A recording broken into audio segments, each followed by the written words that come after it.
வீட்டில் பன் இருந்துச்சுன்னா கண்டிப்பாக இதை செஞ்சு பாருங்கள். ஈவினிங் டீயோடு சாப்பிட ஸ்நாக்ஸுக்கு செம்ம டேஸ்ட்டாக இருக்கும். பன் பீஸா எப்படி செய்யலான்னு பார்க்கலாமா?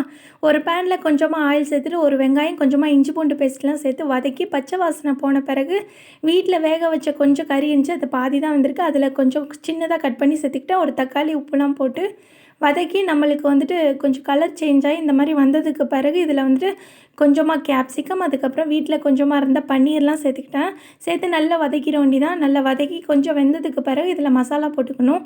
மிளகாத்தூள், மிளகுத்தூள், கொஞ்சம் சீரகத்தூள், அதுக்கப்புறம் சிக்கன் 65 மசாலா அதெல்லாம் சேர்த்துட்டு நல்லா பச்சை வாசனை போகிற வரையும் வதக்கிட்டு அதில் வந்துட்டு நம்ம கறி வேகிறதுக்கு மசாலா வேகிறதுக்கெலாம் தண்ணி சேர்த்துட்டு லிட்டு போட்டு மூடி வேக வச்சிட வேண்டியதான். அதுக்கப்புறம் நான் அந்த பன்னு தான் எடுத்துக்கேன்.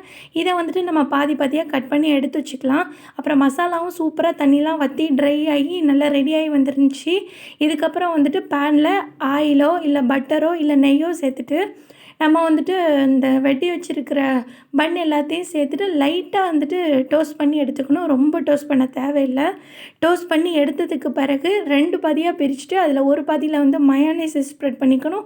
இன்னொரு பாதியில் வந்துட்டு பீஸா சாஸ், அப்படி இல்லைன்னா வந்துட்டு டொமேட்டோ சாஸ் அதை நல்லா ஸ்ப்ரெட் பண்ணி எடுத்துக்கிட்டு நம்ம ரெடி பண்ணி வச்சுருக்க மசாலாவையும் நல்லா மேலே வச்சுட்டு அதுக்கு மேலே உங்கள்கிட்ட என்ன சீஸ் இருக்கோ, என்கிட்ட மொசரல்லா சீஸ் இருந்துச்சு, அதையும் நல்லா மேலே சேர்த்துட்டு நல்லா மூடி திரும்ப நெய்யோ இல்லை பட்டரோ சேர்த்துட்டு நல்லா வந்துட்டு நச்சு கரண்டியால் டோஸ்ட் பண்ணி எடுத்தோன்னா செம்ம டேஸ்ட்டான பேன் பீஸா ரெடி.